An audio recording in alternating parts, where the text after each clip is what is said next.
Welcome to Learning Insights by AllCloud.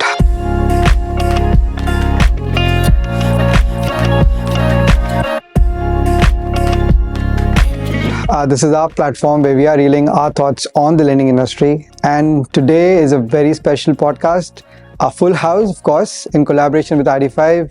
We have our three distinguished guests who will be throwing a lot of nuggets of knowledge, light on the MSME sector, the MSME lending sector in toto. So now guys, let's dive into it. I would like to introduce our guest today. We've got Wriju, Chief Business Officer, IDfy. We've got Ajit Menon, Group Head Operations of Vivrti Capital. And we've got Shaunak from TransUnion SSPL. So quite a full house, a very diverse, a very diverse forum here that will be discussing various aspects of MSME lending.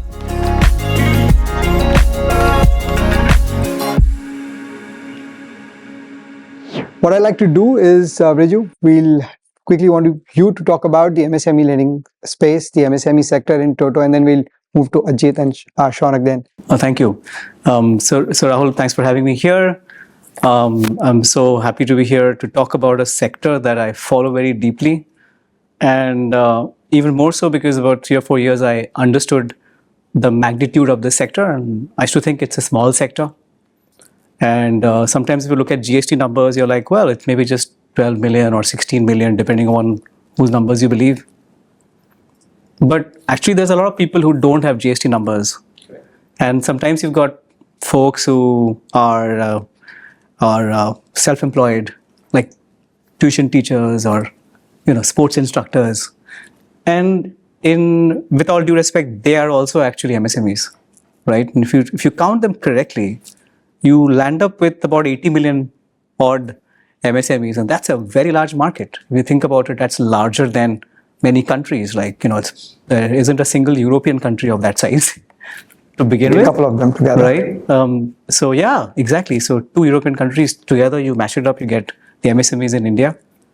And so when I saw the size, of course, my eyes lit up a lot. This is about 4 or 5 years back, and I started to look at that sector with a lot more interest. And I started to think of the sector from the lens of whether they have data or whether they don't have data. And it appeared to me that an MSME differs from an individual in certain core ways. Like an MSME obviously has people inside it, right? Could be directors, could be the sole proprietor. It also has its own entity in terms of if you look at its business transactions or financial transactions, it's against the entity, not the people. Correct. So you need to separate the entity and the individual. Correct. To understand what the MSME does. And interestingly, the MSME also has a location which people don't. They may have an address, but the entity is a lot more fixed. So they have an office address, and they have that too. And that data aside, there is data that flows in with some government sources like the GST, the Ujjam, the Udyog. And then there's data that flows in from non sort of standard sources. And this is data from either criminal court records or bureau data from people. And interestingly, you also start getting into data that they transact with. So this is where I think light bulbs went up in my head a lot when I realized the connection between MSMEs and payments. If you think about it, the way QR codes have plastered the country, and how many QR codes exist, right? And how people readily transact with it, be it autowalas or panwalas, and how this has become a ubiquitous way of transacting.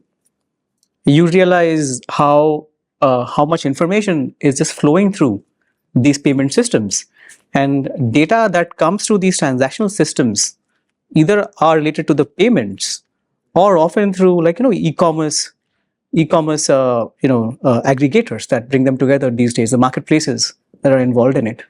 And I find that some of these players, like payment players, e-com aggregators, they actually have special access to them because they have such interesting private data about them, right?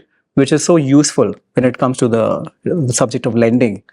So I find that angle sort of really explodes the whole market in terms of how much information is available, right? So with this data, you can make more people lendable. Yeah. In terms of bringing their persona out, because earlier when there used to be predominantly cash transactions, you would not know about the transactions, about the income of a business. But now it become more and more digital. It is out there in the open.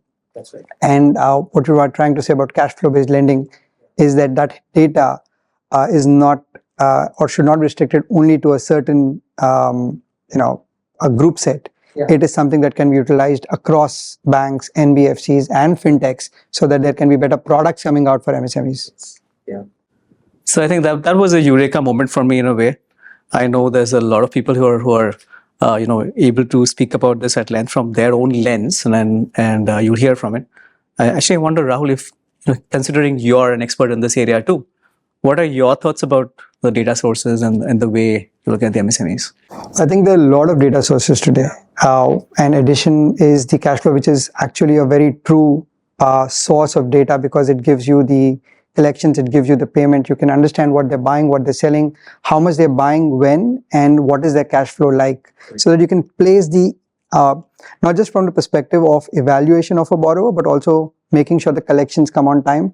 If you understand the payment cycles, the collection cycles of your borrower, you can place the EMI at the correct juncture, so that the collections are assured, right? That has been a true use of data, I would say, not just to, because it's not, see, lending is a business of collections. If you're not able to collect back, then what's the purpose of running an establishment that's going to be only giving out money, right? Ajit, I think you definitely agree with this, because we just spoke about how you've been able to maintain that gross NPA to the most optimum sub 1% number, and your expertise in terms of understanding this data set at a larger level. I'm sure that you do a lot of data analysis to understand this, and obviously data from different sources.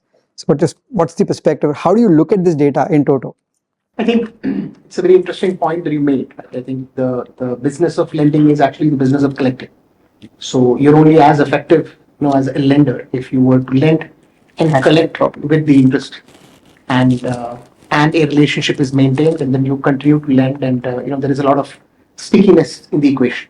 So there are multiple things that you need to get right in the lending business.